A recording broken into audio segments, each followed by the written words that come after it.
ചില പത്രങ്ങള് ഞങ്ങളെ പരിഹസിക്കാൻ വേണ്ടി എഴുതുന്നുണ്ട്. അവർക്ക് അതാണ് പണി, പ്രധാനപ്പെട്ട പണി. അവരുടെ ജോലി നിർവഹിക്കുകയാണ്. അതിൽ ഞങ്ങൾക്ക് വിഷമമില്ല. കടലാസിലാണെന്നാണ് എല്ലാ പദ്ധതിയും കടലാസിലാ തുടങ്ങുക. ഈ കടലാസിലാകുന്നത് എന്തോ വലിയ പാതകമാണെന്ന് രീതിയിലാണ് കിട്ടിയത്. ആളെ പറ്റിക്കാൻ വേണ്ടി എന്തെല്ലാം പ്രയോഗങ്ങൾ. ഗവൺമെന്റിന്റെ ഏത് പദ്ധതിയും ആദ്യം കടലാസ് തന്നെയല്ലേ തുടങ്ങുന്നത്. ഈ പദ്ധതിയും കടലാസ് തുടങ്ങിയ തന്നെയാണ്. കടലാസ് തുടങ്ങിയിട്ട് പ്രാവർത്തികമായി. കടലാസിൽ തുടങ്ങിയതാണ് ഞാൻ നേരത്തെ പറഞ്ഞിട്ടുള്ള നമ്മുടെ അവയവ ശസ്ത്രക്രിയ, മാറ്റ ശസ്ത്രക്രിയ. അതുപോലെ തന്നെയാണ്. എല്ലാം കടലാസിൽ തന്നെ തുടങ്ങുക. അതുകൊണ്ട് കടലാസിൽ തുടങ്ങുന്നത് എന്തോ ഒരു അപരാധം. ഇനിയിപ്പോ നമുക്ക് ഡിജിറ്റൽ സംവിധാനത്തിന്റെ ഭാഗമായി തുടങ്ങാം. അപ്പൊ പിന്നെ കടലാസ് എന്നുള്ള ആ പ്രയോഗം കൊണ്ട് ഒഴിവാക്കാം. എല്ലാം കമ്പ്യൂട്ടറിലും അതുപോലെ തന്നെ പുതിയ AI സംവിധാനത്തിന്റെ ഭാഗമായിട്ടൊക്കെ തുടങ്ങാം. പേപ്പർലെസ് ആക്കാം. അപ്പൊ നിങ്ങൾക്ക് ആ ഹെഡിങ് അങ്ങോട്ട് മാറ്റേണ്ടി വരും. അത്രയോ. അപ്പൊ നമുക്ക് ഇതിന്റെ ഭാഗമായിട്ടുള്ള സാമ്പത്തിക ബാധ്യത മുഴുവൻ, അതായത് കൊച്ചിൻ ക്യാൻസർ ആൻഡ് റിസർച്ച് സെന്ററിന്റെ മുഴുവൻ ബാധ്യതയും കിഫ്ബി വഴിയാണ് യഥാർത്ഥത്തിൽ ചെലവാക്കുന്നത്. 385 കോടി റുപ്യ 385 കോടി റുപ്യ കിഫ്ബി വഴി ചെലവാക്കിയിട്ടാണ് ആശുപത്രി ഇപ്പോൾ നിർമ്മിച്ചത്. അപ്പൊ അത് ഇന്ന് തുറന്നു കൊടുക്കുകയാണ്. നൂതന ക്യാൻസർ ചികിത്സാ സംവിധാനങ്ങളാണ് അവിടെ ഉദ്ദേശിക്കുന്നത്. റോബോട്ടിക് സർജറി, അതുപോലെ തന്നെ ഫോട്ടോൺ തെറാപ്പി തുടങ്ങിയവയെല്ലാം അത് അവിടെ ഫലപ്രദമായ രീതിയിൽ ചികിത്സ നടത്താൻ സാധിക്കുന്നതാണ്. ഈ ഫോട്ടോൺ തെറാപ്പി എന്ന് പറയുന്നത് എന്താണ് എന്നുള്ളത് ഞങ്ങൾ ഇപ്പോഴും കമ്പ്യൂട്ടർ ഇതിൽ നോക്കിയപ്പോഴാണ് കൃത്യമായിട്ട് അർത്ഥം മനസ്സിലായത്. എന്ന് പറഞ്ഞാൽ ഏറ്റവും അകത്തുള്ള ഉള്ളിലുള്ള പരിശോധന നടത്താൻ സാധിക്കത്തക്ക രീതിയിലുള്ള ഫോട്ടോ എന്ന് പറഞ്ഞാൽ നമ്മുടെ സാധാരണ MRI അതുപോലുള്ള സംവിധാനം ഉണ്ടല്ലോ, അതിനേക്കാളും സൂക്ഷ്മമായിട്ട് ഫോട്ടോ ഫിനിഷിങ്ങിലൂടെ കാര്യങ്ങൾ കൈകാര്യം ചെയ്യാൻ സാധിക്കുന്ന ഒരു പ്രത്യേക സംവിധാനത്തെയാണ് പറയുന്നത്.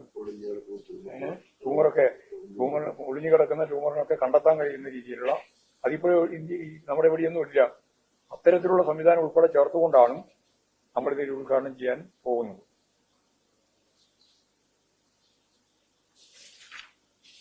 ഇനിയുള്ളത് വളരെ പ്രധാനപ്പെട്ട വേറൊരു പരിപാടി ഇപ്പോൾ ഇന്ന് പ്രഖ്യാപിച്ച സ്വകാര്യ മേഖലയിലെ 25 ലക്ഷത്തോളം വരുന്ന തൊഴിലാളികൾക്ക് രക്ഷാ കവചം എന്ന പേരിൽ ആശ്രിത ധനസഹായ പദ്ധതി സർക്കാർ ഒരുക്കുകയാണ്. തൊഴിലാളികൾക്ക് അപകടം സംഭവിച്ചാൽ 5 ലക്ഷം രൂപ ആശ്രിതർക്ക് നൽകുന്ന പദ്ധതിയാണിത്. മറ്റാനുകൂല്യങ്ങൾക്കെല്ലാം പുറമെയാണ് ഇത് നൽകാൻ തീരുമാനിച്ചിട്ടുള്ളത്. രാജ്യത്ത് ആദ്യമായാണ് സ്വകാര്യ മേഖലയിലെ തൊഴിലാളികൾക്ക് ഇത്തരമൊരു പരിരക്ഷ അപകടം സംഭവിച്ചാൽ തൊഴിലുടമ നിയമപരമായിട്ട് നൽകുന്ന എല്ലാ ആനുകൂല്യങ്ങൾക്കും പുറമെ ഗവൺമെന്റ് സംവിധാനത്തിന്റെ ഭാഗമായിട്ട് നൽകാൻ തീരുമാനിച്ചു.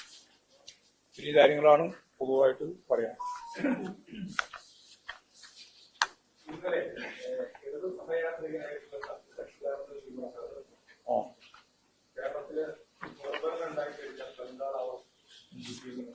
അതെ അതെ, അത് അവസാനം വരെ വായിച്ചില്ലല്ലോ. വായിച്ചോ? അവസാനം വരെ വായിച്ചോ? അല്ല, ഞാൻ ചാനലല്ല പറഞ്ഞത്. അദ്ദേഹം എഴുതിയതിന്റെ അവസാനം വരെയുള്ള കാര്യം വായിച്ചോ എന്നാ ചോദിച്ചത്. അല്ല, വിമർശനം നടത്തിയതിനെ പറ്റി തന്നെയാണ് ഞാൻ ചോദിക്കുന്നത്. അദ്ദേഹം വിമർശിച്ച ആ ലേഖനത്തിന്റെ അവസാനം വരെയുള്ള കാര്യം വായിച്ചോ എന്നാണ് ഞാൻ ചോദിച്ചത്. ചോദിച്ചോ? അല്ല, അഭിമുഖം കണ്ടതല്ല ഞാൻ ചോദിക്കുന്നത്. ആ ലേഖനം വായിച്ചോ എന്നാണ് ഞാൻ ചോദിച്ചത്. അതിനെന്താ മറുപടി പറഞ്ഞത്? അതിനെന്താ മറുപടി? അതേന്ന് എനിക്കത് മനസ്സിലായി. എന്നിട്ട് മറ്റേ ചോദ്യം ഞാൻ ചോദിച്ചത്, നിങ്ങളത് വായിച്ചോ? വായിച്ചില്ല. നിങ്ങൾ വായിച്ചില്ല, ഉറപ്പായിട്ട് വായിച്ചില്ല. എനിക്ക് മനസ്സിലായി. അതിന് മറുപടി ഞാൻ പറയുന്നുണ്ട്.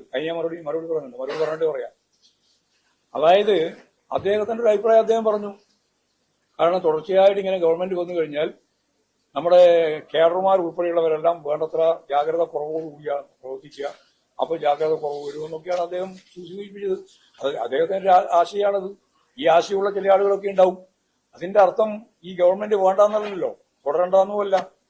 അദ്ദേഹം പറഞ്ഞത് പാർലമെന്ററി സംവിധാനത്തിന്റെ ഭാഗമായിട്ട് പ്രവർത്തിക്കുന്ന കമ്മ്യൂണിസ്റ്റ് പാർട്ടികൾ, ഇതിന്റെ അവസാന ഭാഗം അദ്ദേഹം പറഞ്ഞിട്ടുണ്ട്, ഗവൺമെന്റ് ഒരു സ്ഥിരമായ സംവിധാനമാണ് എന്ന് കരുതുന്നില്ല. പലപ്പോഴും മാറ്റം വേണ്ടി വരും. ഞാൻ അവിടെയാണ് ഊന്നുന്നത്. Party communist party of India, Marxist ഉൾപ്പെടെയുള്ള ഇടതുപക്ഷ ജനാധിപത്യ മുന്നണി തോൽക്കുക എന്ന് പറഞ്ഞാൽ അവസാനത്തെ തോൽവിയാണെന്നോ, ജയിക്കുക എന്ന് പറഞ്ഞാൽ അത് ആത്യന്തികമായ ജയമാണെന്നോ ഞങ്ങൾ ആരും കാണുന്നില്ല സുഹൃത്തെ. അങ്ങനെ കാണുന്നവരല്ല ഞങ്ങളാരും. അതുകൊണ്ട് ഗവൺമെന്റ് ഇന്നത്തെ പശ്ചാത്തലത്തിൽ നിലനിൽക്കേണ്ടതിന്റെ കാര്യം ഞങ്ങൾ നന്നായിട്ട് വിശദീകരിക്കുന്നുണ്ട്. ഇനി തുടരേണ്ട കാര്യവും വിശദീകരിക്കുന്നുണ്ട്. അത് കേരളത്തിന്റെ വികസനവുമായി ബന്ധപ്പെട്ടതാണ്. രാഷ്ട്രീയമായ കാര്യങ്ങളാണ് വേറെ ചർച്ച ചെയ്യേണ്ടത്. അതിന്റെ അകത്ത് വരാൻ സാധ്യതയുള്ള അപാകതകൾ എന്തുണ്ടെങ്കിൽ അത് പരിഹരിക്കണം.